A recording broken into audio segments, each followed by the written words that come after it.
আমার ভাইরা, আবু জাহেল, তার উপাধি ছিল আবুল হেকাম, জ্ঞানীদের পিতা। শুধুমাত্র এই কোরআনের সঙ্গে বেয়াদবি করার কারণে, কোরআন না মেনে নেওয়ার কারণে, কোরআনের সঙ্গে গাদ্দারি করার কারণে আল্লাহ রাব্বুল আলামিন তাকে এতটাই লাঞ্ছনা দিয়েছে, এতটাই বঞ্চনা দিয়েছে, কিয়ামত পর্যন্ত যত মানুষ এই দুনিয়াতে আসবে প্রত্যেকটা মানুষ তাকে আবু জাহেল বলে জানবে। আবু জাহেল মানে হলো প্রকৃতির পিতা। সে ছিল হিরো, কোরআনের সঙ্গে বেয়াদবি করার কারণে হয়ে গেছে জিরো। আর আল্লাহ রাসূল ছিলেন একা, জিরো। কোরআনের কারণে আল্লাহ রাব্বুল আলামিন তাকে বানিয়েছেন হিরো। আল্লাহ রাব্বুল আলামিন বলেন, তাহা মা আনজালনা আলাইকাল কুরআনা লিতাশকা। আল্লাহ তাআলা বলতেছেন, নবী, এই কোরআন আমি এজন্য অবতীর্ণ করি নাই, এই কোরআন আমি আপনাকে এজন্য দেই না যে কোরআন আপনাকে ভাগ্যহত করবে, আপনাকে সমাজের মধ্যে একেবারে নিচু তলায় রেখে দেবে, এই জন্য আমি কোরআন দেই নাই। বরং কোরআন দিয়েছি আপনার ভাগ্যকে সুপ্রসন্ন করার জন্য। এই কোরআনের প্রতি যেই ব্যক্তি, যেই মানুষ, যেই জাতি, যেই গোষ্ঠী কোরআনকে ভালোবাসবে, কোরআনের কাছে আসবে, কোরআনকে মহব্বত করবে, আমার আল্লাহ রাব্বুল আলামিন বলেন তারাই হবে দুনিয়ার সর্বশ্রেষ্ঠ মানুষ। বিসমিল্লাহির রহমানির রহিম। হাজারো ব্যথা বেদনার পরে ফিরে আসনি তুমি আপন ঘরে, দিনের আলো তুমি ছড়িয়ে দিতে চলে গেলে মদিনায় মক্কা ছেড়ে। হে রাসূল, তোমাকে ভুলি আমি কেমন করে? হে রাসূল, তোমাকে ভুলি আমি কেমন করে? আলহামদুলিল্লাহ, সুবহান আলহামদুলিল্লাহ, আম্মা বা'দ। প্রশংসা আদায় করছি সে আল্লাহ রাব্বুল আলামিনের দরবারে, যে মহান বারের আজকের এই পবিত্র জুমার দিনে দুনিয়ার শত ব্যস্ততা উপেক্ষা করে তার টাকা সারা দিয়ে তার ঘরে আসার সুযোগ করে দিয়েছেন এবং তার মহান হুকুম সালাতুল জুমা আদায় করবার জন্য তৌফিক এনায়েত করেছেন। আমরা সকলেই সেই মহান পরিবের শাহী দরবারে কালেমাতুশ শুকর আদায় করছি। সকলে পড়ছি আলহামদুলিল্লাহ, আলহামদুলিল্লাহ। সবাই পড়ি রব্বানা লাকাল হামদ, হামদান কাসীরান, হামদান কাসীরান, তাইয়িবান, তাইয়িবান, মুবারাকান ফীহি, মুবারাকান ফীহি, ইয়া রাব্বি, ইয়া রাব্বি, লাকাল হামদু, লাকাল হামদু, কামা ইয়ানবাগি, কামা ইয়ানবাগি, লিজালালি ওয়াজহিকা, জালালি ওয়াজহিকা, ওয়া আযীমি সুলতানিকা, ওয়া আযীমি সুলতানিকা। আমরা মহান আল্লাহ তাআলার শেখানো ভাষায় তার দরবারে কালেমাতুশ শুকরিয়া আদায় করে নিলাম। সেই সাথে লক্ষ কোটি দুরূদ ও সালাম পেশ করছি মানবতার মহান শিক্ষক, সর্বকালের সর্বশ্রেষ্ঠ মহামানব, নবিয়ুনা হাবিবুনা মুহাম্মদুর রাসূলুল্লাহ সাল্লাল্লাহু আলাইহি ওয়াসাল্লামের শানে। সম্মানিত উপস্থিতি, আজকের জুমার খুতবার আলোচনার বিষয় কোরআনের মর্যাদা। কোরআনুল কারীম এটা আমাদের জন্য একটি বড় নিয়ামত, যেই নিয়ামত অনেক ক্ষেত্রে আমরা উপলব্ধি করতে না পারার কারণে, সঠিক উপলব্ধি না থাকার কারণে এত মহা এবং বড় একটি নিয়ামত আমাদের মাঝে থাকার পরেও এই কোরআনের যে সফলতা, কোরআনের যে মুজিজা, কোরআনের যে সাকসেস, এটা আমরা আমাদের জীবনে অনুভব করতে পারি না। কারণ হলো কোরআনুল কারীম এটা এমন একটা মুজিজা, আল্লাহ রাসূল সাল্লাল্লাহু আলাইহি ওয়াসাল্লামের জীবন দশায় আল্লাহ রাব্বুল আলামিন 3000-এর উপরে মুজিজা দান করেছিলেন। সর্বসম্মতিক্রমে পৃথিবীর সমস্ত আলেম, ওলামা, ফকিহ, মুহাদ্দিস, মুফাসসিরিন এ ব্যাপারে একমত। আল্লাহ রাসূলের জীবনে যতগুলি মুজিজা সংঘটিত হয়েছে তার মধ্যে আল্লাহ রাব্বুল আলামিনের পক্ষ থেকে সবথেকে বড় মুজিজার নাম হলো কোরআন। এ ব্যাপারে কারো কোনো সন্দেহ নেই, কারো কোনো মতভেদ নেই, মতপার্থক্য নেই।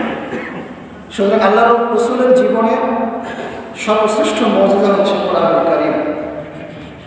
আর এই কোরআনুল কারীম আল্লাহ রাসূল সাল্লাল্লাহু আলাইহি ওয়াসাল্লাম আমাদের মাঝে রেখে গিয়েছে এবং আল্লাহ রাব্বুল আলামিন এটা হেফাজতের নিশ্চয়তা আল্লাহ রাব্বুল আলামিন নিজেই দান করেছেন। এটা কিয়ামত পর্যন্ত অবিকৃত অকৃত্রিম অবস্থায় দুনিয়াতে থাকবে। এটার একটা হরফ একটা লফজ কেউ পরিবর্তন বা পরিবর্তন করতে পারবে না। আর এটা এমন একটি কিতাব যেটা দুনিয়ার অন্যান্য যে কোনো কিতাব লেখার শুরুতে রাইটার একটা কথা লিখে দেয়, সম্মানিত পাঠকবৃন্দ, যদি আমার এই লিখিত বইয়ে কোনো ধরনের কোনো ভুল ধরা পড়ে আমাকে জানালে পরবর্তী সংস্করণে এটা সংশোধন করতে আমি বাধিত থাকিব। ইতি লেখকের নাম লিখে দেয়, কারণ সে জানে যে তার মধ্যে দুর্বলতা আছে।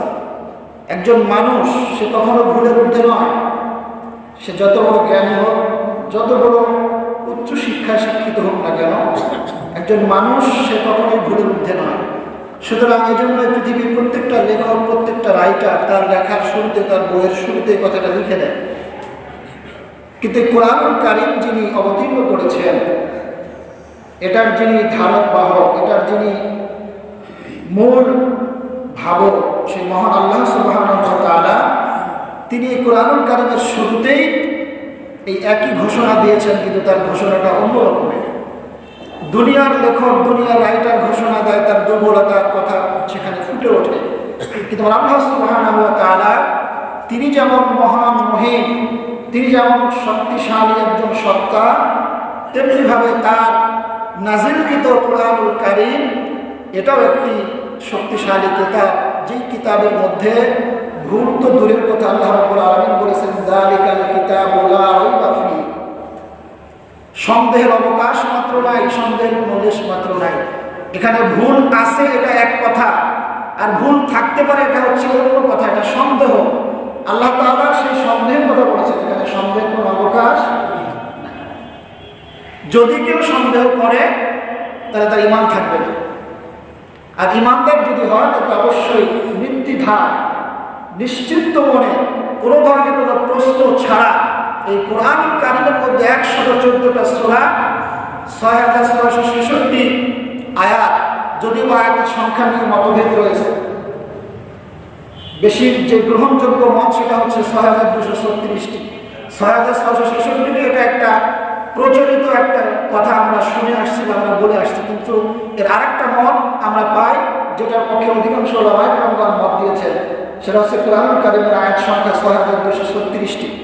সেটা যাই হোক, 6666 অথবা 6236 আয়াত সংখ্যা যাই হোক না কেন, এর মধ্যে থেকে একটা আয়াত, একটা শব্দের ব্যাপারে যদি কেউ সন্দেহ প্রকাশ করে তাহলে তার ঈমান থাকবে না। যেহেতু এটা নাজিল হয়েছে কার পক্ষ থেকে? আল্লাহ রাব্বুল আলামিনের পক্ষ থেকে। এ ব্যাপারে আমাদের কারো কোনো সন্দেহ। কিন্তু যেই যুগে এই কোরআন অবতীর্ণ হচ্ছিল সেই যুগের মানুষগুলি এই কোরআন নিয়ে নানান ধরনের কথা বলেছে। তারা এই কোরআনকে রাসূল করিম সাল্লাল্লাহু আলাইহি ওয়াসাল্লামের নিজের বানানো কিতাব বলে চালাতে চেয়েছে। তারা বলেছে মুহাম্মদ সাল্লাল্লাহু আলাইহি ওয়াসাল্লাম সে নিজে নিজে বানিয়ে রচনা করে আমাদেরকে আল্লাহর কথা বলে চালাচ্ছে। অথচ আল্লাহ রাব্বুল আলামিন বললেন ওয়ালাউ তাকাওয়ালা আলাইনা বা'দাল আকাওয়িল, যদি আমার হাবিব আমার কোনো কথাকে তার নিজের কথা বলে চালাতো তাহলে আমি তার ডান হাতটা চেপে ধরে বসতাম। কোন হাত বলেন তো? ডান হাত, কারণ মানুষের শক্তি থাকে ডান হাতে বেশি। এই জন্য আল্লাহ তাআলা এখানে ডান হাতের কথা উল্লেখ করেছেন। আল্লাহ তাআলা বলেছেন আমি আমার রাসূলের ডান হাত চেপে ধরে বসতাম এবং তার জিহ্বা কণ্ঠ নালীকে আমি আল্লাহ রাব্বুল আলামিন কেটে ফেলে দিতাম। কত বড় কথা চিন্তা করেন, যে আমার রাসূল যদি আমার নামে কোনো কথা বানিয়ে বলতো, আমার রাসূল যা বলে সব কি ওহী। আল্লাহ রাব্বুল আলামিন বলেন মা ইয়ানতিকু আনিল হাওয়া ইন হুয়া ইল্লা ওয়াহয়ুন ইউহা। আল্লাহ রাব্বুল আলামিন বলেন আমার নবী যা বলে প্রত্যেকটা ওহী। আমার নবী নিজের থেকে কোনো কিছু বানাই বলেন না, নিজের থেকে যদি কিছু বানিয়ে বলতেন আমি আল্লাহ রাব্বুল আলামিন তার ডান হাতটাকে আমি চেপে ধরে বসতাম এবং আমি আল্লাহ রাব্বুল আলামিন আমার রাসূলের কণ্ঠনালীকে কেটে ফেলে দিতাম। কত বড় কথা চিন্তা করেন। তারপরেও সেই জামানার কাফের মুশরিকরা কুরাইশরা তারা নানান ধরনের কথা আল্লাহ রাসূলকে বলেছে, কটাক্ষ করেছে, নানান ধরনের উপহাস তাকে করেছে। বলতেছে পাগলের পোড়া, গোলকের কথা বা জিনে শিখাই দেয়, এরকম কথা নানান ধরনের নানান ধরনের শব্দ দিয়ে আল্লাহ রসুলকে কটাক্ষ করা হয়েছে, কষ্ট দেওয়া হয়েছে। সর্বশেষ তারা এটাকে যেহেতু মুহাম্মদ সাল্লাল্লাহু আলাইহি সাল্লামের নিজের বানানো বলে তারা প্রচার করতে লাগলো, তখন আল্লাহ রাব্বুল আলামিন চ্যালেঞ্জ ছুড়ে দিলেন। আল্লাহ রাব্বুল আলামিন ঘোষণা করলেন, ওয়া ইন কুনতুম ফি রাইবিন মিম্মা নাযালনা আলা আবদিনা ফাতু বিসূরাতিন মিন মিসলিহি ওয়াদউ শুহাদাআকুম মিন দুনিল্লাহ ইন কুনতুম সাদিকিন।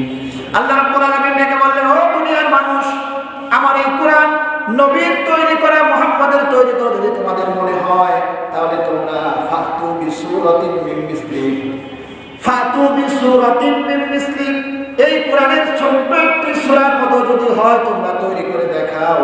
আর এই তৈরি করতে গিয়ে আল্লাহ বাদে তোমাদের যত মাবুদ আছে সাহায্য করে, তাদের সাহায্য তোমরা নাও। ইন কুনতুম সাদিকিন, তোমরা যদি তোমাদের দাবিতে সত্যবাদী হয়ে থাকো। আমার ভাইরা, আল্লাহ রাব্বুল আলামিন এই চ্যালেঞ্জ দিয়েছেন ১৫০০ বছর আগে। ১৫০০ বছর পার হয়ে গেল, এই চ্যালেঞ্জের মোকাবেলা কেউ করতে পারে নাই, আর কিয়ামত পর্যন্ত কেউ এই চ্যালেঞ্জের মোকাবেলা করতে পারবে না, ঠিক না? কারণ এই কিতাব কোনো মানুষের বানানো নয়। কাফের মুশরিকরা, কুরাইশদের মধ্যে একজন দামি কবি ছিল, যার নাম ছিল লাবিদ বিন রবিয়া। সূরা কাউসারের ইন্না আ'তাইনাকাল কাউসার ফাসাল্লি লিরাব্বিকা ওয়ানহার, আল্লাহর নবী চ্যালেঞ্জ ছুড়ে দিয়ে এই সূরা কাউসারের প্রথম দুইটা আয়াত কাবা শরীফের দেওয়ালে রেশমি কাপড়ের উপরে সোনালি অক্ষরে লিখে তিনি টাঙাই দিলেন, যদি তোমরা তোমাদের দাবিতে সত্যবাদী হয়ে থাকো, আর তোমরা যদি বলো এটা মানুষের বানানো তৈরি করা, তাহলে এই যে দুইটা আয়াতে কালিমা লিখে দেওয়া হলো, এরপরে আরেকটা আয়াত কি হবে, তোমরা তোমাদের মন গড়া লিখে দাও। তারা এই আয়াত দুটো নিয়ে লাবিদ বিন রবিয়ার কাছে চলে গেল, ডেকে বলে, লাবিদ বিন রবিয়া, তুমি মক্কার শ্রেষ্ঠ একজন কবি, শ্রেষ্ঠ একজন দার্শনিক, শ্রেষ্ঠ একজন কাব্যিক, তুমি আমাদেরকে, আমরা জানি তুমি পারবে, এরপরে কি হবে তোমরা লিখে দাও। লাবিদ বিন রবিয়া রাদিয়াল্লাহু তাআলা আনহু পরবর্তীতে মুসলমান হয়েছিলেন। তিনি বারবার এই আয়াতে কারিমা দুটো পাঠ করতে লাগলেন, বারবার তিনি পড়তে লাগলেন। এক সময় তিনি কলম চাইলেন, কাফেররা মনে করলো লাবিদ বিন রবিয়া বুঝি পেরে যাবে, সে বুঝি পেরে গিয়েছেন। তারা মনে মনে খুশি হলে তাকে কলম দেওয়া হলো। তিনি এই সূরা কাউসারের দুই আয়াতের নিচে সুন্দর করে যে কথাটা লিখে দিলেন, লাইসা হাযা কালামুল বাশার, এটা কোনো মানব রচিত কালাম নয়, এটা কোনো ঐশী বাণী। সুবহানাল্লাহ। সুতরাং এই কোরআনের ব্যাপারে তারা যে সন্দেহ করেছে, তারা যেই কথাগুলি বলেছে, তাদের সবগুলি কথা এক নিমিষে ধুলে মিশে গেল। তাদের দাবি এক নিমিষের মধ্যেই সেটা কেবল হাওয়ায় মিলিয়ে গেল। প্রিয় ভাইয়া, কাফেররা তাদের আল্লাহর পক্ষ থেকে এই বাণীগুলো নানানভাবে চেষ্টা করেছে এটা মুহাম্মদ সাল্লাল্লাহু আলাইহি ওয়াসাল্লামের নিজের বাণী বলে চালানোর জন্য। কারণ তারা দেখেছে এই কোরআনের মধ্যে যে কথাগুলো বলা হচ্ছে, প্রত্যেকটা কথা আমরা যদি কথাগুলো মেনে নেই, তাহলে আমাদের যে ক্ষমতা, আমাদের যে শেয়ার, আমাদের যে গদি, যে সুন্দর সাজানো সংসার, এটা আর টিকবে না। যদি মুহাম্মাদের কথা আমরা মেনে নেই, তাহলে নেতৃত্ব কর্তৃত্ব চলে যাবে মুহাম্মাদের হাতে। এই জন্য তারা কোরআনকে আল্লাহর কোরআন কিতাব বলে মেনে নিতে চায় না। আমার ভাইরা, এই কোরআন আল্লাহ রাব্বুল আলামিন অবতীর্ণ করেছেন এমন একটা সময়, এমন একটা যুগে, এমন একটা সমাজে, যেই যুগের মানুষগুলো অন্ধকারের মধ্যে আচ্ছাদিত ছিল। সেই যুগটাকে আমরা বলি দ্য ডে অফ ইগনোরেন্স, আইএম জাহিলিয়া, অন্ধকারাচ্ছন্ন যুগ। আমার ভাইরা, আমরা পরশ পাথরের গল্প শুনেছি। পরশ পাথরের সঙ্গে লোহা যদি মিশানো হয়, তাহলে সেটা আমাকে স্বর্ণে পরিণত হয়ে যায়। আমি জানি না পরশ পাথরের বাস্তবতা আছে কিনা, আমার মনে হয় কোনো বাস্তবতা নাই। কিন্তু আমার আল্লাহ রাব্বুল আলামিন এমন একটা পরশমণি আমাদেরকে দান করলেন, এমন একটা পরশমণি দান করলেন, যার নাম হলো কোরআন। যেই কোরআনের সংস্পর্শে এসে অন্ধকারে আচ্ছাদিত মানুষগুলো, গোটা সমাজটা যেখানে অন্ধকারে নিপতিত ছিল, এমন মানুষগুলো, এমন সমাজের মানুষগুলো এই কোরআনের কাছে আসার কারণে এক একটা সোনার মানুষের পরিণত হয়ে গিয়েছিল। আমার ভাইরা, সেই যুগে মানুষের কোনো অধিকার ছিল না। নারীকে মনে করা হতো পণ্য সামগ্রী, নারীকে বাজারে কেনা বেচা করা হতো, মানুষদের মৌলিক কোনো অধিকার ছিল না। সেখানে সামান্য বিষয় নিয়ে হানাহানি লেগেই থাকতো, মারামারি লেগেই থাকতো। এমন একটা সমাজে আমার আল্লাহ রাব্বুল আলামিন এমন একটা কিতাব দান করলেন। এই কিতাব নাযিলের উদ্দেশ্য কি আমার আল্লাহ রাব্বুল আলামিন বলেছেন, আলিফ লাম রা কিতাবুন আনজালনাহু ইলাইকা লিতুখরিজান নাসা মিনাজ যুলুমাতি ইলান নূর। আমার আল্লাহ রাব্বুল আলামিন বলেন কিতাবুন আনজালনাহু ইলাইকা লিতুখরিজান নাস। আল্লাহ তাআলা এই কিতাব অবতীর্ণ করেছে এই জন্য, লিতুখরিজান নাস, যেন তুমি বের করতে পারো মানুষদেরকে মিনাজ যুলুমাতি ইলান নূর, অন্ধকার থেকে আলোর পথে। সুবহানাল্লাহ। এই অন্ধকার মানে কি? এই অন্ধকার মানে রাতের অন্ধকার নয়। এই অন্ধকার মানে হচ্ছে জাহেলিয়াতের চিন্তা চেতনার অন্ধকার। যেই জাহেলিয়াতের চিন্তা চেতনা নিয়ে ওই যুগের মানুষগুলি বসবাস করত, যাদের সমাজের মধ্যে জাহেলি ভাবধারা প্রচলিত ছিল, যেই সমাজে নারী কন্যা সন্তান জন্ম হওয়াকে তারা নিজের জন্য লজ্জাজনক মনে করত, যেই সমাজে মানুষের কোনো মৌলিক অধিকার ছিল না, যেই সমাজে নারীকে মনে করা হতো একটা ভোগের পণ্য, শুধুমাত্র তাদেরকে পণ্য সামগ্রী হিসেবে উপস্থাপন করা হতো, এমন একটা জাহেলপূর্ণ সমাজে জাহেলিয়াতের সময় আল্লাহ রাব্বুল আলামিন এই কোরআন অবতীর্ণ করলেন। যেই কোরআনের সংস্পর্শে আসার কারণে হযরত আবু বকর, হযরত ওমর, হযরত আলী, উসমান রাদিয়াল্লাহু তাআলা আলাইহিম আজমাইন এইরকম সোনার সুন্দর মানুষগুলো তৈরি হয়ে গিয়েছিল। সুবহানাল্লাহ। আমার ভাইরা, আবু জাহেল, তার উপাধি ছিল আবুল হেকাম, জ্ঞানীদের পিতা। শুধুমাত্র এই কোরআনের সঙ্গে বেয়াদবি করার কারণে, কোরআন না মেনে নেওয়ার কারণে, কোরআনের সঙ্গে গাদ্দারি করার কারণে আল্লাহ রাব্বুল আলামিন তাকে এতটাই লাঞ্ছনা দিয়েছে, এতটাই যন্ত্রণা দিয়েছে, কিয়ামত পর্যন্ত যত মানুষ এই দুনিয়াতে আসবে প্রত্যেকটা মানুষ তাকে আবু জাহেল বলে জানবে। আবু জাহেল মানে হলো মূর্খের পিতা। সে ছিল হিরো, কোরআনের সঙ্গে বেয়াদবি করার কারণে হয়ে গেছে জিরো। আর আল্লাহ রাসূল ছিলেন একা, জিরো। কোরআনের কারণে আল্লাহ রাব্বুল আলামিন তাকে বানিয়েছেন হিরো। আল্লাহ রাব্বুল আলামিন বলেন, তাহা মা আনজালনা আলাইকাল কুরআনা লিতাশকা। আল্লাহ তাআলা বলতেছেন, নবী, এই কোরআন আমি এজন্য অবতীর্ণ করি নাই, এই কোরআন আমি আপনাকে এজন্য দেই না যে কোরআন আপনাকে ভাগ্যহত করবে, আপনাকে সমাজের মধ্যে একেবারে নিচু তলায় রেখে দেবে, এই জন্য আমি কোরআন দেই নাই। বরং কোরআন দিয়েছি আপনার ভাগ্যকে সুপ্রসন্ন করার জন্য। এই কোরআনের প্রতি যেই ব্যক্তি, যেই মানুষ, যেই জাতি, যেই গোষ্ঠী কোরআনকে ভালোবাসবে, কোরআনের কাছে আসবে, কোরআনকে মহব্বত করবে, আমার আল্লাহ রাব্বুল আলামিন বলেন তারাই হবে দুনিয়ার সর্বশ্রেষ্ঠ মানুষ। এবার একটু ইতিহাসের দিকে তাকান। যতদিন পর্যন্ত পৃথিবীতে মুসলমানেরা কোরআন এবং হাদিসের কাছে ছিল, যতদিন পর্যন্ত তারা তাদের জীবনের সমস্যার সমাধান হিসেবে ওষুধ দিয়েছে মাত্র এই দুইটা, কোরআন এবং হাদিস, ততদিন পর্যন্ত তারা এই পৃথিবীতে ক্ষমতার আসনে অধিষ্ঠিত ছিল। তারা ক্ষমতার আসনে অধিষ্ঠিত ছিল, তারা ক্ষমতার ছড়ি ঘুরিয়েছে বিধর্মীদের উপরে। যখন থেকে মানুষের জীবনে কোরআন এবং হাদিস দূরে চলে গিয়েছে, তাদের জীবনের সমস্যার সমাধান করার জন্য নিজেদের মস্তিষ্ক প্রসূত ধ্যান ধারণা চিন্তা চেতনা দিয়ে যখন তারা তাদের জীবন পরিচালনা শুরু করেছে, ঠিক সেখান থেকেই মুসলমানদের অধঃপতন শুরু হয়েছে। আবারও যদি সেই সোনালী দিন ফিরে পেতে হয়, যদি সেই সোনালী যুগ যদি ফিরে পেতে চায়, তাহলে অবশ্যই আমাদেরকে কোরআনের কাছে ফিরে আসতে হবে। কোরআনের কাছে না আসা পর্যন্ত আল্লাহ রাব্বুল আলামিন সেই দিন কখনো মুসলমানদের ফিরিয়ে দেবে না। আজকে আমরা কোরআন হাদিসকে পাশ কাটিয়ে নিজের মন করা, নিজের মস্তিষ্ক প্রসূত ধ্যান ধারণা দিয়ে, চিন্তা চেতনা দিয়ে আজকে আমরা আমাদের জীবন, আমাদের সমাজ, আমাদের পরিবার, আমাদের রাষ্ট্র পরিচালনা করার চেষ্টা করছি, যার কারণে সব জায়গায় এত সমস্যার মানে বহুমুখী সমস্যার সম্মুখীন আমরা হচ্ছি। সাহাবায়ে কেরাম যে বিশ্ববিদ্যালয়ে লেখাপড়া করেছিলেন, সেই বিশ্ববিদ্যালয়ের সিলেবাসে বই ছিল মাত্র দুইটা, একটা হলো কোরআন আর একটা হলো হাদিস। আজকের জামানায় যারা লেখাপড়া করে, আজকে আমাদের সমাজে যে লেখাপড়াগুলো করা হয়, বিশ্ববিদ্যালয়, কলেজ, বিশ্ববিদ্যালয়ে লেখাপড়া করা হয়, সেখানে অনেক ধরনের সাবজেক্ট আছে। ভূগোল আছে, বিজ্ঞান আছে, ইতিহাস আছে, গণিত আছে, ইংরেজি আছে, বাংলা আছে, নানাবিধ সাবজেক্ট রয়েছে। এতগুলো সাবজেক্ট লেখাপড়া করার পরেও আজকে চরিত্রবান মানুষ খুঁজে পাওয়া যায় না। তার কারণ হলো যে জায়গায় কোরআন থাকে না। আল্লাহ রাসূল বলেছেন, ইন্নাল্লাযী লাইসা ফি জাওফিহি শাইউম মিনাল কুরআনি কাল বাইতিল খারিক। যেই স্মৃতির মধ্যে কোরআন থাকে না, সেটা একটা বিরান বাড়ির মতো। বিরান বাড়ি কি? বিরান বাড়ি যে বাড়িতে মানুষজন বসবাস করে না, যেখানে মানুষজন বসবাস করে সেখানে কারা বসবাস করে? সাপ, বিচ্ছু, খেতশিয়াল, চামচিকা এগুলি তো সেখানে থাকে। সুতরাং যে ব্রেনের মধ্যে, যে স্মৃতির মধ্যে, যে ধ্যান ধারণার মধ্যে কোরআনের জ্ঞান থাকে না, সেখানে এই দুনিয়ার হুতুম পেছারা বাস করে। দুনিয়ার নানান ধরনের যেই চিন্তা চেতনা আজকে আমরা দেখতেছি, আজকে আমরা যেগুলো বাস্তব দেখতেছি, এগুলো সমস্ত এই প্রকাশ হচ্ছে এই জাহেলিয়াতের শিক্ষার এই প্রকাশ তারা আজকে ঘটাচ্ছে। যদি কোরআন থাকতো, তার শিক্ষার মধ্যে যদি কোরআনের জ্ঞান থাকতো, তাহলে আজকের সমাজে যেই কর্মকাণ্ডগুলো সংগঠিত হচ্ছে এগুলি আমরা অনেক অংশে আমরা দেখতাম, এগুলি কমে যেত। প্রিয় ভাইরা, কোরআন এমন একটা জিনিস, কোরআন এমন একটা ঐশী বাণী যেটা একজন মানুষকে বিনয়ী হতে শেখায়।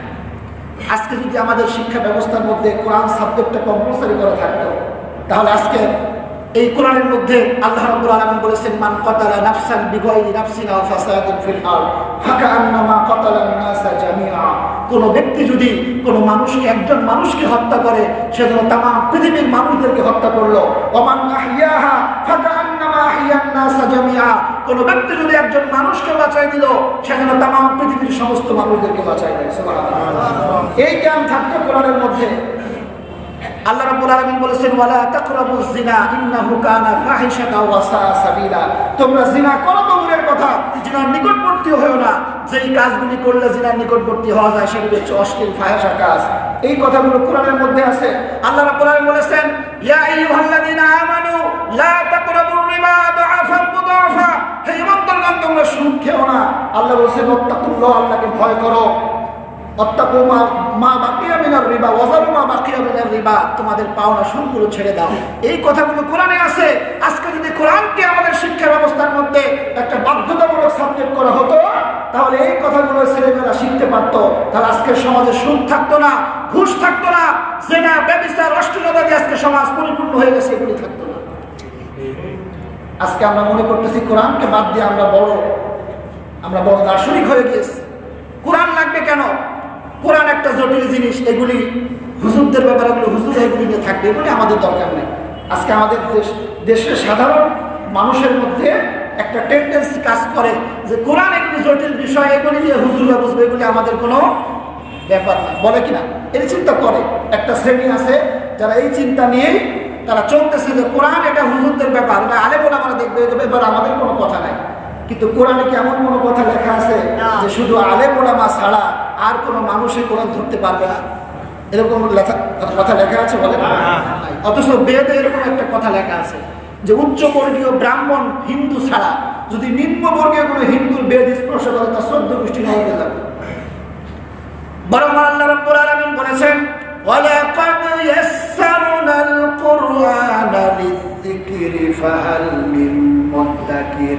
আমার আল্লাহ রাব্বুল আলামিন বলেন, ও মানুষ, ও দুনিয়ার মানুষ, যে কোরআন আমি তোমাদের জীবনের হেদায়েতের জন্য দিলাম, তোমাদের জীবনের পাথেওর জন্য দিলাম, তোমাদেরকে অন্ধকার থেকে আলোর পথে আনার জন্য দিলাম, সেটা আমি কোনো জটিল ভাষায় নাজিল করি নাই, সেটা আমি তোমাদের বোধগম্য ভাষায় নাজিল করেছি। সুবহানাল্লাহ। ফাহাল মিন মুদ্দাকির। তোমাদের মধ্যে কেউ কি না এটা নিয়ে গবেষণা করতে পারো, চিন্তা করতে পারো? আজকে আমরা কোরআনের কাছে যাই না, কোরআনের কাছে আসি না। জীবনের কোনো সমস্যা আসলে আমরা বাবার দরবারে যাই।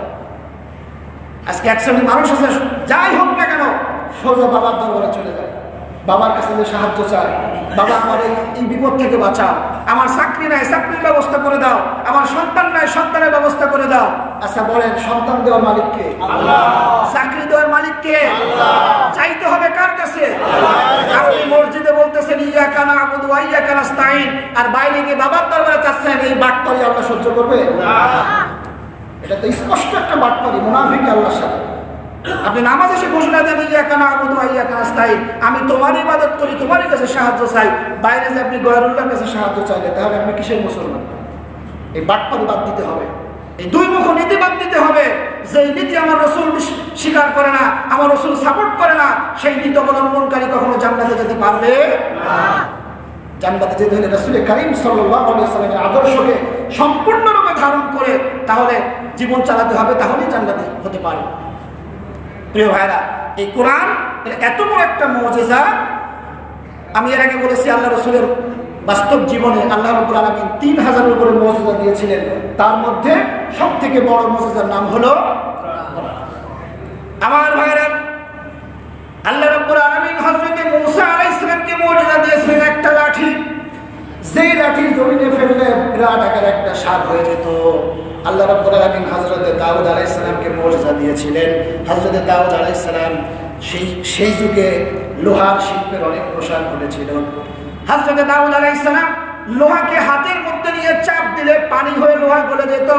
শুধু তাই নয়, একটা লোহা দাউদ আলাইহিস সালাম হাতের মধ্যে নিয়ে তিনি নাড়াচাড়া করতেন, আর মনে মনে যেই নকশা তিনি কল্পনা করতেন, তার হাতের মধ্যে লোহার বস্তুটা মনের কল্পনার নকশায় পরিণত হয়ে যেত। এটা ছিল হযরত দাউদ আলাইহিস সালামের মুজিজা। হযরত ঈসা আলাইহিস সালামকে আল্লাহ রাব্বুল আলামিন মুজিজা দিলেন, এমন মুজিজা দান করলেন, অন্ধ ব্যক্তির চোখে যদি তিনি হাত বুলাই দিতেন তার অন্ধত্ব ভালো হয়ে যেত, তার দৃষ্টিশক্তি ফিরে আসতো। কুষ্ঠরোগীর গায়ে হাত বুলাই দিলে তার কুষ্ঠরোগ ভালো হয়ে যেত। এটা ছিল হযরত ঈসা আলাইহিস সালামের মুজিজা। আমার ভাইরা, হযরত মূসা আলাইহিস সালাম দুনিয়া থেকে বিদায় হয়ে গেছেন, কিন্তু তার মুজিজা লাঠি। তার যারা অনুসারী দাবি করে ইহুদিরা, তারা কেউ আর লাঠিটাকে সাপ বানায় দেখাইতে পারে নাই, কারণ হযরত মূসা আলাইহিস সালাম বিদায়ের সঙ্গে তার মুজিজাও বিদায় হয়ে গিয়েছে। হযরত দাউদ আলাইহিস সালাম দুনিয়া থেকে বিদায় হয়ে গিয়েছেন, তার যে মুজিজা ছিল তার অনুসারী আর কেউ সেটা দেখাতে পারে নাই। হযরত ঈসা আলাইহিস সালাম দুনিয়া থেকে আল্লাহ তাকে উঠাই দিলেন। তার যারা উম্মত দাবি করে, অনুসারী দাবি করে খ্রিস্টানেরা, কোনো একটা খ্রিস্টান কোনো একটা অন্ধ লোকের চোখে হাত বুলায় তার অন্ধত্ব সেরে দিতে পারে নাই, কোনো কুষ্ঠরোগীর কুষ্ঠ ভালো করতে পারে নাই, কারণ হযরত ঈসা আলাইহিস সালাম দুনিয়া থেকে চলে যাওয়ার সাথে সাথে তার মুজিজা আল্লাহ উঠাই নিয়েছেন। কিন্তু আমার আপনার নবী, বিশ্ব নবী মুহাম্মদুর রাসূলুল্লাহ সাল্লাল্লাহু আলাইহি ওয়াসাল্লাম ১৫০০ বছর আগে দুনিয়া থেকে বিদায় হয়ে গেছেন, কিন্তু তার জীবন্ত মুজিজা কোরআন আমাদের মাঝে রেখে গিয়েছে। সুবহানাল্লাহ। যেই কোরআন দিয়ে আল্লাহ রাসূল একটা সমাজকে পরিবর্তন করেছিলেন, খুনে ধরা একটা সমাজ, যেই সমাজটা জাহান্নামের একেবারে কিনারায় চলে গিয়েছিল, এমন একটা সমাজকে আল্লাহ রাসূল এই কোরআন দিয়ে একটি সমাজে পরিণত করেছিলেন। এবং আল্লাহ রাসূল যেই সমাজ সম্পর্কে বলেছিলেন, খায়রুল কুরুনি করনি, আমার যুগ হচ্ছে সর্বোত্তম যুগ। সুবহানাল্লাহ। তাহলে সেই সমাজ আল্লাহ রাসূল এই কোরআন দিয়ে তৈরি করেছিলেন। আজকে সেই কোরআন আমাদের মাঝে আছে, হুবহু আছে, একটা হরফেরও পরিবর্তন হয় নাই, একটা শব্দেরও পরিবর্তন হয় নাই। তাহলে সেই সমাজ আমরা কাছে গ্রহণ করতে পারি না কেন? একটাই কারণ, আমরা কোরআনের কাছে আসি। কোরআনকে আমরা এক সাইড করে রেখেছি, এটাকে শুধুমাত্র মরা বাড়ি তেলাওয়াতের জন্য আর জিনে ভূতে ধরলে ভূ দেওয়ার জন্য তাবিজের কিতাব হিসেবে বানায় রাখছে কোরআন শরীফ। কোরআনকে তাবিজের কিতাবের জন্য আসছে না। আমাদের সমাজে আরো একটা ধারণা আছে যে জিন ভূতে ধরলে এই কোরআন থাকলে জিন ভূত কাছে আসে। এটা সম্পূর্ণ একটা ভুল ধারণা।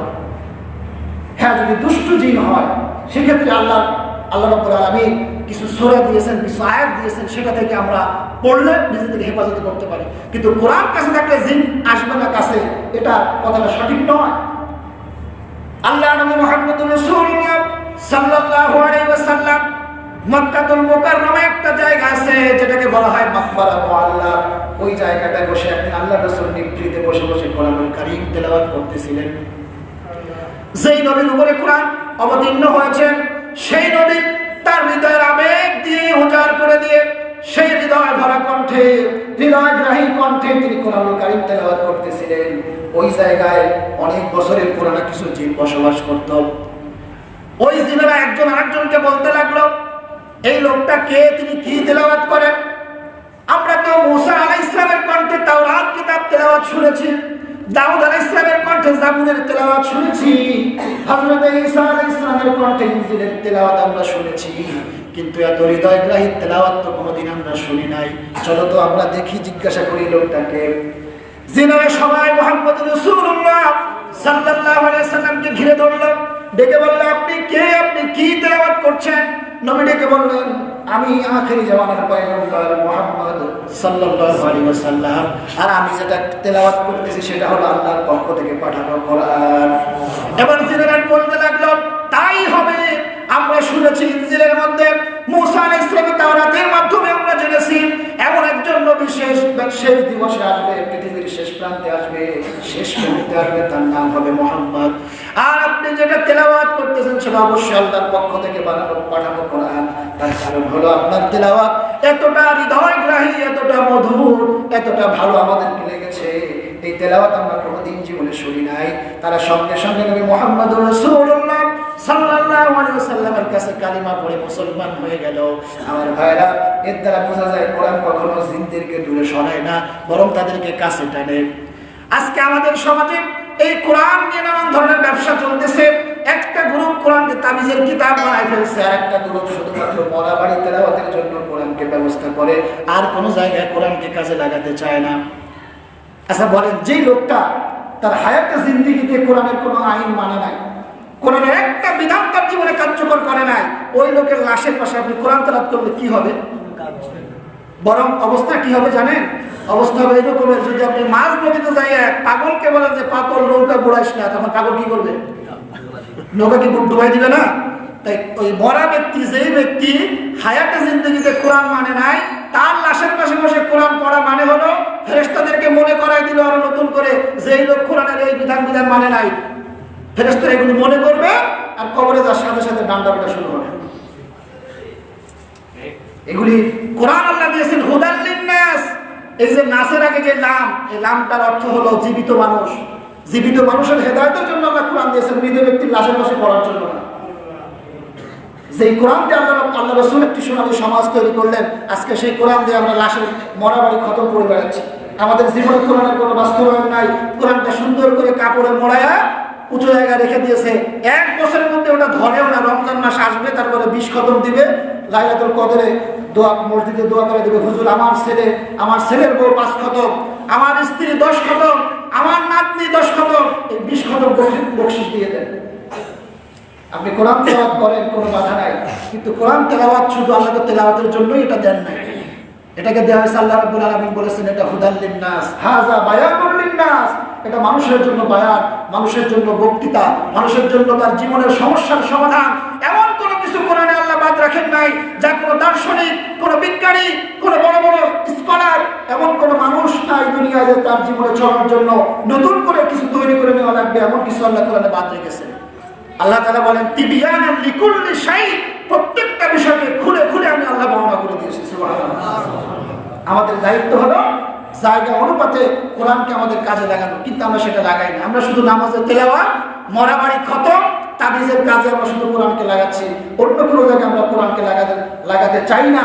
বরং যারা এই কোরআনকে বাস্তবায়ন করতে চায়, যারা সমাজে কোরআনকে কাজে লাগাতে চায়, তাদেরকে নানাভাবে আমরা প্রোটেক্ট করার ব্যবস্থা করি। ক্ষমতা যদি থাকে মিথ্যা মামলা দেয়, পারলে তাদেরকে ফাঁসির মঞ্চে পর্যন্ত উঠাই দিতে পারে। প্রিয় ভাইরা, একটা কথা কান খুলে শুনে রাখুন, আপনি যতই নামাজ পড়েন, রোজা করেন, হজ করেন, যাকাত দেন, কিয়ামতের ময়দানে কোরআন যদি আপনার বিরুদ্ধে আল্লাহর দরবারে সাক্ষী দেয়, আপনি মুসলমান, জান্নাত তো দূরের কথা, জান্নাতের সুখ গ্রহণ পাবেন না। এই কোরআন আপনার জান্নাতের দলিল। দুনিয়ায় যেমন আপনি একটা বাড়ি কিনতে হলে আপনার জায়গা দলিল দেখেন, আপনি সেটার মিউটেশন ঠিক আছে কিনা দেখেন। আপনি যে জান্নাতে যাবেন, সে জান্নাতের নামক বাড়ির দলিল হচ্ছে কোরআন শরীফ। এই কোরআন যদি আপনাকে সাপোর্ট না দেয়, সার্টিফাই না করে, কিয়ামতের ময়দানে আপনি জান্নাতের সুখ গ্রহণ পাবেন না। আবার যদি আপনার জীবনে কোরআনের আমল থাকে, তাহলে ওই লোকটি যখন মারা যাবে কোরআনের আমলকারী, তার লাশটি যখন কবরের মধ্যে রাখা হবে, ফেরেশতারা যখন সওয়াল জবাব করতে আসবে, তখন সঙ্গে সঙ্গে তারা দেখবে কবরের মধ্যে বিশাল ডানাওয়ালা সবুজ রঙের একটা পাখি। ফেরেশতারা ডেকে বলবে, রে পাখি তুমি কে, তোমার কি পরিচয়, তুমি এখানে কেন? আমরা যে মুদ্দারকে আমরা এসেছি সওয়াল জবাব করার জন্য, সেই তাকে তুমি বের করে দাও। তখন এই পাখি ডেকে বলবে, ফেরেশতারা আমি হলাম এই মুদ্দারের বন্ধু, আমি হলাম এর সাথী, আমি আমার এই বন্ধুকে জান্নাতে না দেওয়া পর্যন্ত আমি তার কাছ থেকে যাব না। আমি হলাম তার ওই বন্ধু, আমি হলাম তার ওই সাথী, যে দুনিয়ার জীবনে আমাকে একটা মুহূর্তের জন্য আমাকে ভুলে থাকে নাই, আমাকে তার জীবনের সব জায়গায় কাজে লাগিয়েছে। আমি হলাম ওই কোরআন। সুতরাং আমার এই বন্ধুকে জান্নাতে না পৌঁছানো পর্যন্ত আমি আমার এই বন্ধুকে ছেড়ে যাব না। তখন ফেরেশতারা বলবে, ও পাখি তুমি আমার বন্ধুকে একটু বের করে দাও, আমরা প্রশ্ন করব। পাখি ডেকে বলবে, ফেরেশতারা আমাকে আল্লাহ রাব্বুল আলামিন এতটাই ক্ষমতা দিয়েছেন, এতটাই পাওয়ার আমাকে দিয়েছেন, আমি যদি তোমাদেরকে আমার এই বন্ধুকে বের করে না দেই, কিয়ামত পর্যন্ত খুঁজলেও তোমরা আমার এই বন্ধুকে খুঁজে পাবে না। সুতরাং আমার বন্ধুকে জান্নাতে একবারে পৌঁছায় না দেওয়া পর্যন্ত আমি পাখি আমার বন্ধুর কাছ থেকে যাব না। এজন্য আমার ভাইরা, কোরআন এমন একটা কিতাব, কোরআন শুধুমাত্র মুসলমানের জন্য নয়, কোরআন শুধুমাত্র ধর্মীয় কিতাব নয়, কোরআন শুধুমাত্র নামাজের জন্য নয়। আমার আল্লাহ রাব্বুল আলামিন কোরআনের শুরু থেকে শেষ পর্যন্ত এমন কোন বিষয় আল্লাহ তাআলা বাকি রাখেন নাই যা মানুষের জীবনে নতুন করে তৈরি করা লাগবে। শুধু তাই নয়, এই কোরআন হচ্ছে আল্লাহ রাব্বুল আলামিনের পক্ষ থেকে মানব জাতির জন্য সবথেকে বড় অনুগ্রহ। এটা আমার কথা নয়, এটা স্বয়ং আল্লাহ রাব্বুল আলামিন বলেছেন। আল্লাহ রাব্বুল আলামিন বলেন, قل بفضل الله وبرحمته فبذلك فليفرحوا هو خير مما يجمعون। আমার আল্লাহ রাব্বুল আলামিন বলেন, নবী আপনি বলে দেন, قل بفضل الله وبرحمته, আমি আমার এই মানুষের জন্য আমি আল্লাহ রাব্বুল আলামিন যত অনুগ্রহ দান করেছেন, আমার আল্লাহ রাব্বুল আলামিন আমাদেরকে যত অনুগ্রহ দান করেছেন তার মধ্যে সবথেকে বড় অনুগ্রহের নাম হলো কোরআন। সুতরাং ফাবিযালিকা ফালিয়াফরাহু, যারা এই কোরআন পেয়ে তারা যেন আনন্দ করে। আনন্দ কেন করবেন? আল্লাহ রাব্বুল আলামিন আয়াতের শেষে ব্যাখ্যা দিচ্ছেন, হুয়া খায়রুম মিম্মা ইয়াজমাউন। একজন মানুষ তার জীবনে যা কিছু অর্জন করে, যা কিছু তার হাসিল করে, ইনকাম করে, হাসিল করে, তার মধ্যে সবথেকে বড় সম্পদের নাম হলো কোরআন। সুবহানাল্লাহ। সবথেকে বড় সম্পদের নাম কি? কোরআন। আমার ভাইরা, এই কোরআন আল্লাহ রাব্বুল আলামিন পাহাড়ের উপর অবতীর্ণ করতে চেয়েছিলেন, কিন্তু পাহাড় এটার ভার সহ্য করতে আল্লাহ রাব্বুল আলামিন বলেন, লাউ আনজালনা হাযাল কুরআন আলা জাবালিন লারাআইতাহু খাশিআম মুতাসাদ্দিআম মিন খাশিয়াতিল্লাহ। আল্লাহ রাব্বুল আলামিন একে বলেন, এই কোরআন আমি পাহাড়ের উপর অবতীর্ণ করতাম, পাহাড়ে কোরআনের ভয়ে একবারে ধূলিসাৎ হয়ে যেত, ভেঙে চুরে চুরমার হয়ে যেত, চৌচির হয়ে যেত। ও মানুষ, সেই কোরআন আমি আল্লাহ তোমাদের প্রতি অবতীর্ণ করেছি। কেন করেছি? ওয়াতিলকাল আমসালু নাদরিবুহা লিন-নাসি লাআল্লাহুম ইয়াতাফাক্কারুন, তোমরা যেন এটা চিন্তা গবেষণা করতে পারো আল্লাহ রাব্বুল আলামিন আমি তোমাদেরকে কতটা শ্রেষ্ঠ মনে করি, কতটা সম্মান আমি তোমাদেরকে দিয়েছি। এই জন্য আমি আল্লাহ রাব্বুল আলামিন তোমাদের প্রতি কোরআন অবতীর্ণ করলাম। আল্লাহ রাব্বুল আলামিন এত বড় নিয়ামত আমাদেরকে দিলেন, আর আজকে সেই নিয়ামতকে আমরা উপেক্ষা করে আজকে আমরা আমাদের জীবনকে পরিচালনা করতেছি নিজেদের মন করা আইন দিয়ে। আমার ভাইরা, এই কোরআন মেনে নেওয়ার কারণে জীবনে কতটা পরিবর্তন আসতে পারে, এই কোরআনকে মেনে নেওয়ার কারণে একজন মানুষ তার অবস্থান কতটা উপরে যেতে পারে, ছোট্ট একটা দৃষ্টান্ত আমি আপনাদেরকে দিব। হযরত ওমর রাদিয়াল্লাহু তাআলা আনহু, যিনি ছিলেন একসময় জাহেল, যিনি আবু জাহেলের কথায় উদ্বুদ্ধ হয়ে নবী মুহাম্মদ রাসূলুল্লাহ সাল্লাল্লাহু আলাইহি সাল্লামকে তরবারি নিয়ে হত্যা করতে উদ্যত হয়েছিলেন, সেই হযরত ওমর রাদিয়াল্লাহু তাআলা আনহু তিনি যখন দ্বিতীয় খলিফা, মুসলিম জাহানের দ্বিতীয় খলিফা হযরত ওমর রাদিয়াল্লাহু তাআলা আনহু শাসন চলছে, একদিন রাতে হযরত আলী রাদিয়াল্লাহু তাআলা আনহু স্বপ্নে দেখলেন যে তিনি মসজিদে নববীতে আল্লাহ রাসূলের পিছনে নামাজ পড়ছেন, ফজরের নামাজ আদায় করছেন। নামাজ আদায় করার পরে আল্লাহ রাসূল সাহাবাদের দিকে ঘুরে বসলেন, মাসনুন দোয়াগুলি পড়ে হযরত আলী রাদিয়াল্লাহু তাআলা আনহু তিনি আগে বেরিয়ে যাচ্ছেন। হঠাৎ তিনি লক্ষ্য করে দেখলেন যে মসজিদের দরজায় একজন বুড়ি মহিলা দাঁড়ানো, তার হাতে একটা পাত্র। ডেকে বললেন, আলী তুমি আমার আরেকবার ভিতরে যাও, এই পাত্রটা নাও, এটার মধ্যে আমার বাগানের খোরমা আছে, আল্লাহ রসুলকে দাও, তিনি তাকে নিজে খেতে বলবে এবং সাহাবাদেরকে বন্টন করে দিতে বলবে। আল্লাহ রসুল যদি আমার বাগানের খোরমা নিজে খান, তাহলে আমার বাগানের খোরমা অনেক বরকত আল্লাহ রাব্বুল আলামিন দান করবেন। হযরত আলী রাদিয়াল্লাহু তাআলা আনহু তিনি এই খোরমার পাত্রটা নিয়ে আল্লাহ রসুলকে দিলেন। আল্লাহ রসুল হযরত আলী রাদিয়াল্লাহু তাআলা আনহুকে একটা খোরমা তিনি দিলেন। হযরত আলী রাদিয়াল্লাহু তাআলা খোরমাটা মুখের মধ্যে দিয়ে চাবাচ্ছিলেন, ঠিক সেই মুহূর্তে তার কানে ভেসে আসলো আসসালাতু খায়রুম মিনান নাওম, মসজিদ নববী থেকে আযান ভেসে আসলো ফজরের। হযরত আলী বলেন, আমার ঘুম ভেঙে গেল, ঘুম ভাঙার পরেও আমার মুখে আল্লাহ রাসূলের দেওয়া সেই খোরমাটা স্বাদ আমি অনুভব করতেছিলাম। আমি মসজিদ নববীতে গেলাম, গিয়ে দেখলাম নামাজের ইমামতির কাতারে কে দাঁড়ানো? হযরত ওমর। তিনি নামাজ শেষ করলেন, হযরত আলী মাসনুন দোয়াগুলি শেষ করে মসজিদ থেকে বের হয়ে দেখলেন সেই স্বপ্নের সেই হুবহু দৃশ্য, একজন মহিলা দাঁড়িয়ে আছেন, হাতে তার একটি পাত্র। ডেকে বললেন যে আলী, তুমি আরেকবার ভিতরে যাও, এই খুরমার পাত্রটাকে আমিরুল মুমিনিনের হাতে দাও, তাকে নিজে খেতে বলো, আমার বাগানের খুরমা আর সাহাবাদেরকে দিতে বলো। তিনি যদি খান এবং সাহাবারা খায়, তাহলে আমার বাগানে আল্লাহ রাব্বুল আলামিন খুরমা বরকত দান করবেন। হযরত আলী রাদিয়াল্লাহু তাআলা আনহু পাত্রটা নিয়ে আমিরুল মুমিনিনের হাতে দিলেন। হযরত ওমর রাদিয়াল্লাহু তাআলা আনহু পাত্র থেকে একটা খুরমা হযরত আলীর হাতে দিলেন। হযরত আলী খুরমাটা খেয়ে বললেন যে ওমর, খুরমাটা তো স্বাদ অনেক বেশি, অনেক সুস্বাদু, পাত্রে তো আরো অনেক খুরমা আছে, তুমি তো আমাকে আরো দিতে পারতা, সবাইকে দেওয়ার পরে অনেক খুরমা থেকে যাবে, আমাকে একটা দিলে কেন? আমার ভাইরা, হযরত ওমর এবার ডেকে বললেন আলী, গতকাল রাত্রে স্বপ্নের ভিতরে নবী মুহাম্মদুর রাসূলুল্লাহ সাল্লাল্লাহু আলাইহি ওয়াসাল্লাম তোমাকে যদি একটার বেশি খুরমা দিতেন, তাহলে আমি আজকে ওমরও তোমাকে একাধিক খুরমা দিয়ে দিতাম। হযরত আলী রাদিয়াল্লাহু তাআলা আশ্চর্য হয়ে গেলেন, ব্যাপারটা কি?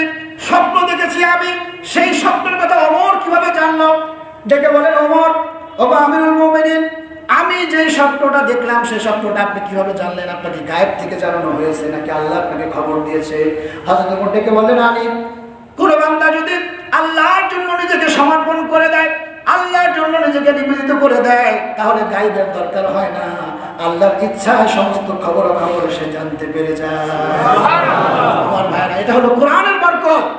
কোরআনকে মানার কারণে হযরত ওমর রাদিয়াল্লাহু তাআলা আনহুর মর্যাদা আল্লাহ রাব্বুল আলামিন এতটাই বৃদ্ধি করে দিয়েছেন।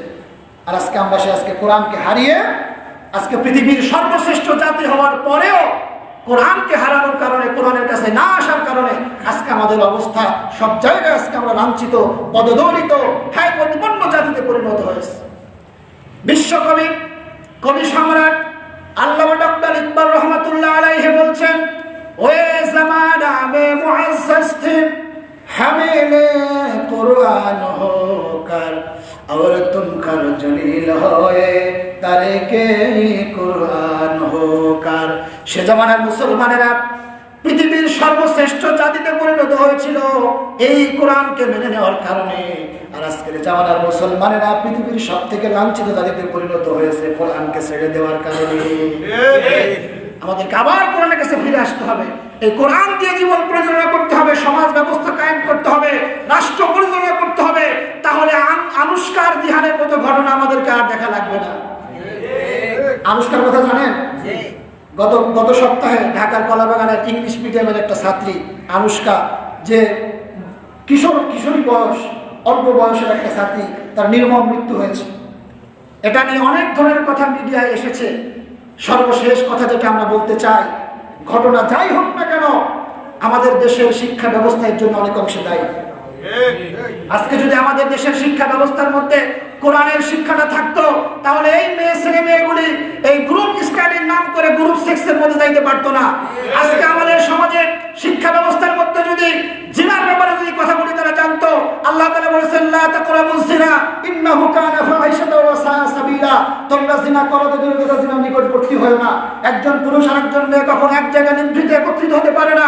আল্লাহ রাসূল সাল্লাল্লাহু আলাইহি ওয়াসাল্লামের ব্যাপারে কঠিন কথা বলেছেন। এই কথাগুলো যদি এই ছেলে মেয়েরা জানতো, শিখতো, তাহলে অবশ্যই এই ধরনের অনাচার, জিনা, ব্যভিচার, অশ্লীলতা আমাদের সমাজে সংগঠিত হতো না। আর সর্বোপরি যে কথাটা বলতে চাই সেটা হচ্ছে, যারা অভিভাবক আছেন, আমাদের পুলিশ প্রধান একটা কথা বলেছেন যে যদি সন্তানদেরকে নিয়ন্ত্রণ করতে না পারেন তাহলে সন্তান দেন কেন? কথাটা ঠিক আছে, চটকদার কথা, সমর্থন হাততালি পাওয়ার মতো কথা, কিন্তু এই কথা দিয়ে শুধু সমস্যার সমাধান হবে না। আপনাকে কার্যকরী ব্যবস্থা গ্রহণ করতে হবে। যেই জায়গায় সমস্যা সেখানে আপনাকে সমাধান করতে হবে। আপনি মুখের চটকদারপূর্ণ কথা দিয়ে কখনো কোনো সমস্যার সমাধান হবে না। আজকে আমাদের শিক্ষা ব্যবস্থায় যদি আমরা কোরআনকে ইনক্লুড করতে পারতাম, কোরআনকে যদি বাধ্যতামূলক করতে পারতাম, আজকে আমাদের সমাজে কোরআন শিক্ষা এতটাই দুরূহ হয়ে গিয়েছে। আজকে আগে যেমন সকালবেলায়, সকাল হলেই ফজরের পরে গ্রামের ছেলেমেয়েগুলি মক্তবের মানে লাইন ধরে যেত, বুকে সিমারা কোরআন শরীফ নিয়ে। আমরা নিজেও আমরা মক্তবে লেখাপড়া করেছি, কোরআনের হাতে ফলে আমাদেরকে মক্তব থেকে হয়েছে। আজকে সেই মক্তব প্রথাটা বিলুপ্তির পথে। কেন? এই কিন্ডারগার্টেন শিক্ষা ব্যবস্থার কারণে, তাদের টাইম মেনটেন করার কারণে। যারা জেনারেল শিক্ষিত আছে তারা আবার ভুল বুঝবেন না, আমি কিন্তু জেনারেল শিক্ষার বিরুদ্ধে কথা বলছি না। আপনি জেনারেল শিক্ষা গ্রহণ করেন, আপনি ডাক্তার হন, ইঞ্জিনিয়ার হন, ব্যারিস্টার হন, জজ হন, বিচারপতি হন, এসপি হন, ডিসি হন, এগুলো দরকার আছে। কিন্তু আপনার সন্তানকে যদি আপনি প্রথম শিক্ষাটা কোরআনের দিতেন, ইকরা বিসমি রাব্বিকাল্লাযী খলাক, বড় তুমি তোমার রবের নামে, যে রব তোমাকে সৃষ্টি করেছেন, আপনি যদি সেই রবকে চিনাতেন, আপনার সন্তানকে আপনি যা কিছু করেন না কেন, যে জায়গায় পাঠান না কেন, ওই সন্তান কখনো ঘুষ সুদের মধ্যে লিপ্ত হতো না। ওই সন্তান কখনো বৃদ্ধ বয়সে পিতামাতাকে বৃদ্ধাশ্রমে পাঠাতো না, যদি তার মধ্যে কোরআনের জ্ঞান থাকতো, কোরআনের ইলম থাকতো। আজকে কোরআনহীন জ্ঞান থাকার হওয়ার কারণে, কোরআনহীন শিক্ষা ব্যবস্থার কারণে আজকে আমাদের সমাজটা অধঃপতন হয়ে যাচ্ছে। আমি জেনারেল শিক্ষাকে অটক্ষ করছি না, ইগনোর করছি না, আপনারা ভুল বুঝবেন না। এটা হচ্ছে সময়ের দাবি। এই আনুষ্কা দেহানের ঘটনা আমাদের চোখ খুলে দিয়েছে। যারা এখানে অভিভাবক আছেন, বিশেষ করে কন্যা সন্তানের অভিভাবক যারা, আমি আপনাদেরকে বলবো, সন্তানদের প্রতি খেয়াল রাখুন। আপনার সন্তান কোথায় যায়, কার সাথে মিশে, তাকে আপনি একটা স্মার্টফোন কিনে দিয়েছেন। শুধু কিনে দেওয়ার আপনার দায়িত্ব শেষ নয়, আপনার নিয়মিত খোঁজখবর রাখা উচিত যে আপনার মেয়ের ফ্রেন্ড লিস্টে কারা কারা আছে, কাদের সঙ্গে সে চ্যাটিং করে, কাদের সঙ্গে সে যোগাযোগ রক্ষা করে, কাদের কাছে যায়, কাদের সাথে মিশে, কাদের সঙ্গে উঠবস করে। এগুলি আপনার অভিভাবক হিসেবে আপনার যারা কর্তব্য। আপনি মনে করতেছেন মাস শেষে আপনি ছেলে মেয়ের খরচ দিয়ে দিচ্ছেন, তার যখন যা লাগে আপনি দিয়ে দিচ্ছেন, আপনার দায়িত্ব শেষ না, কখনো নয়। আজকে যে ঘটনাটা ঘটেছে, আজকে আনুষ্কার মা যতই কান্নাকাটি করুক, আমরা তাকে সমবেদনা জানাই, তার যেহেতু তার মেয়ে মারা গেছে। কিন্তু তিনি যদি সচেতন হতেন তার মেয়ের ব্যাপারে, হয়তো বা এই ঘটনা দেখা লাগতো না।